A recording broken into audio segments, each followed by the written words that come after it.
बात मैं बिल्कुल खुले दिल के साथ मानता हूं कि उस तरफ के कश्मीर में डेवलपमेंट के हवाले से हम उनका मुकाबला बिल्कुल भी नहीं कर सकते। दूर दूर तक भी हम वहां खड़े नहीं हैं। नारे लगे पाकिस्तान से आजादी के, फौज मुर्दाबाद के। जो मुजफ्फराबाद में मुजाहरे होते हैं उनमें पाकिस्तान से आजादी के नारे लगते हैं। उसने अवाम के लिए कुछ किया? किया? नहीं, मुझे जवाब दो। किया? नहीं किया ना? आपके लिए क्या किया? अभी दुनिया में बोलता फिरा है पाकिस्तान खुलांच हो गया, पाकिस्तान तबाह हो गया, पाकिस्तान खुदा ना खास्ता पाकिस्तान कंगला हो गया। और पाकिस्तान तो कब से दिवालिया चल रहा है यार। 30 अक्टूबर 1947 का जो हमारा मुआहदा हमारे महाराजा ने किया था, उसके मुनासबत से हर पाकिस्तानी कब्जे वाले जम्मू कश्मीर और पाकिस्तानी कब्जे वाले गिलगित बल्तिस्तान का हर शहरी भारतीय शहरी है। हम भारत के यूनियन टेरिटरी में शामिल होंगे और मैं ये आपको गारंटी देता हूं अपने लोगों को कि मैं आपको वहां हॉस्पिटल्स बनवा के दूंगा, एयरपोर्ट्स बनवा के दूंगा। जय हिंद, स्वागत है आप सबका दी तथ्य न्यूज़ में। साथियों, 18,000 करोड़ से भी ज़्यादा का इन्वेस्टमेंट हिंदुस्तान में आ रहा है। हिंदुस्तान का मतलब हिंदुस्तान के जम्मू कश्मीर में आ रहा है। और पाकिस्तान का जो पीओके है उसमें आप देखो तो इसका 1%, 180 करोड़ का भी आप ढूंढते रह जाओ, लेकिन इन्वेस्टमेंट जो है वो मिलने नहीं वाला। तो फ़र्क आप देखिए, इसी चक्कर में पाकिस्तान में जो पाकिस्तान कोशिश करता है आवाज़ दबाने की, लेकिन जो पीओके वासी हैं वो खुलकर सामने आ रहे हैं। जैसे हमने देखा कुछ महीने पहले जब चुनाव में धांधली हुई थी, खुलेआम मोदी जी के पोस्टर चिपके थे। वहाँ पे तो कोई नहीं है हिंदुस्तानी, वहाँ पे तो कोई नहीं है। वो उन लोगों ने खुद से सारे चिपकाए थे, खुद से नारे लगाए थे। वहाँ के जो इलेक्टेड रिप्रेजेंटेटिव हैं उन्होंने तक बोला था कि हम हिंदुस्तान के साथ में जाएंगे तो वो हमारा सौभाग्य होगा। और अब आप समझ सकते हो उसके बाद में पाकिस्तानियों की कितनी जली होगी। पूरी चीज़ क्या है, पहले उधर हम चलते हैं। आप चैनल को सब्सक्राइब करके बेल आइकन दबा लें। आपको 23 तारीख को लास्ट मंथ जो एनएसएफ का कन्वेंशन हुआ है कोटली में, वहां नारे लगे पाकिस्तान से आजादी के, फौज मुर्दाबाद के। जो मुजफ्फराबाद में मुजाहरे होते हैं उनमें पाकिस्तान से आजादी के नारे लगते हैं। आपको मैं बताता हूँ, जम्मू जी, कश्मीर नेशनल अवामी पार्टी जो है वो पाकिस्तान से आजादी चाहती है।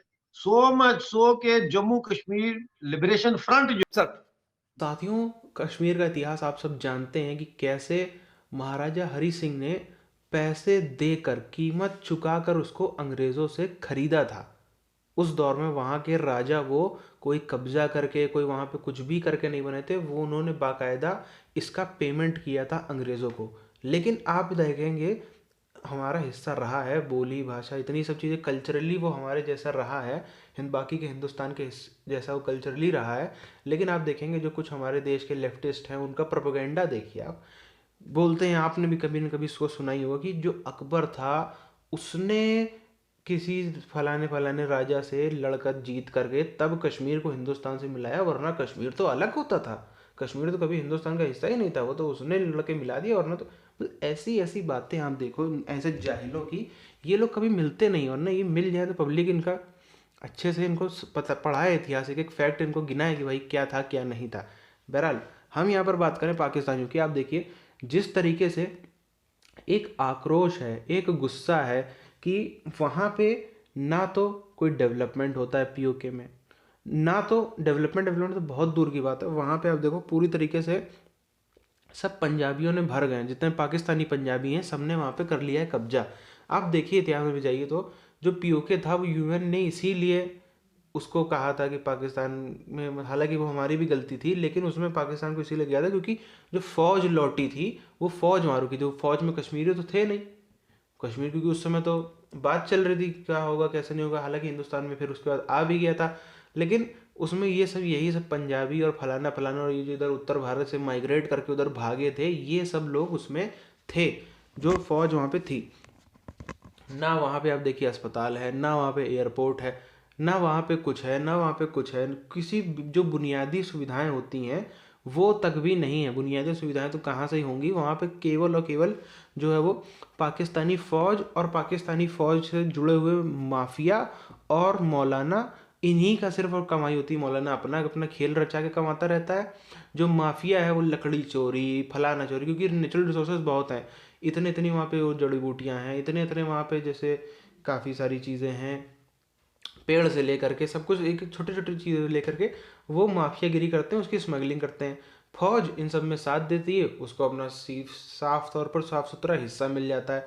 लेकिन ये चीज़ आप कब तक करोगे? जैसे कि अभी आप देखिए पीओके के जो चुनाव थे उनमें धांधली हुई थी। उस धांधली के बाद कैसे जो पब्लिक को आप बहुत ज़्यादा देर तक कंट्रोल नहीं कर सकते, तो वो उस समय लावा फटा था। वो लावा फटा था, खुलेआम पब्लिक सैकड़ों की हजारों की संख्या थी जो उस समय सामने आई थी और खुलेआम बाजुआ को लपेटा। बाजुआ को वो तो हत्ते नहीं चढ़ा बाजुआ, वरना फिर उसका क्या हाल होता।